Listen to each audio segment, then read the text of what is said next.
بسم اللہ الرحمن الرحیم۔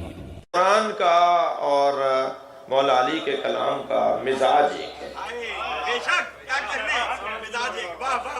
جی، یعنی وہ بھی وقت کا محتاج نہیں ہے اور یہ بھی وقت کا محتاج نہیں ہے۔ یہ بچہ یہ جوان سوال کرتا ہے کہ اسلام تو 1400 سال پرانا دین ہے، نئے دور کے ساتھ کیسے چلے گا؟ تو میرا اس سے سوال یہ ہے کہ دور جو نیا ہوا ہے تو کیا چیز نئی ہوئی ہے؟ انسان کوئی نیا آیا ہے یا مادہ تبدیل ہوا ہے؟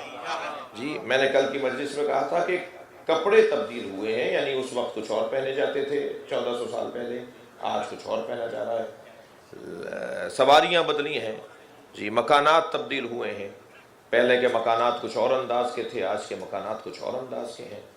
سواریاں بدلی ہیں، کیا بدلا ہے بھئی؟ پہلے گھوڑوں پہ، گدھوں پہ، اونٹ خچروں پر اور چوپائے جانوروں پہ سواریاں کی جاتی تھی، آج آپ مہنگی مہنگی گاڑیوں میں بیٹھ رہے ہیں۔ تو مادہ بدلا ہے، انسان نہیں بدلا، بیٹھنے والا نہیں بدلا۔ بیٹھنے والا پہلے مثلا وہاں بیٹھتا تھا، اب یہاں بیٹھتا ہے، اگرچہ اب آج اس مہنگی گاڑی میں بیٹھ کر یہ کچھ سوچنے لگا ہے کہ میں کچھ زیادہ بڑا ہو گیا ہوں، مہنگا ہو گیا ہوں۔ لیکن عجیب بات ہے کہ جو مادہ ترقی کرتا ہے نا، تو مادی چیزیں ترقی تو کرتی ہیں مگر انسان کو کمزور بنا دیتی ہیں۔ آپ یہ مہنگی گاڑی میں بیٹھتے ہیں نا، پہلے والی گاڑیوں پر، پہلی والی سواریوں پر آپ بیٹھتے تھے، سینہ چوڑا کر کے بیٹھتے تھے، شانے اپنے پھیلا کے بیٹھتے تھے، روب کے ساتھ سواریوں پر بیٹھتے تھے۔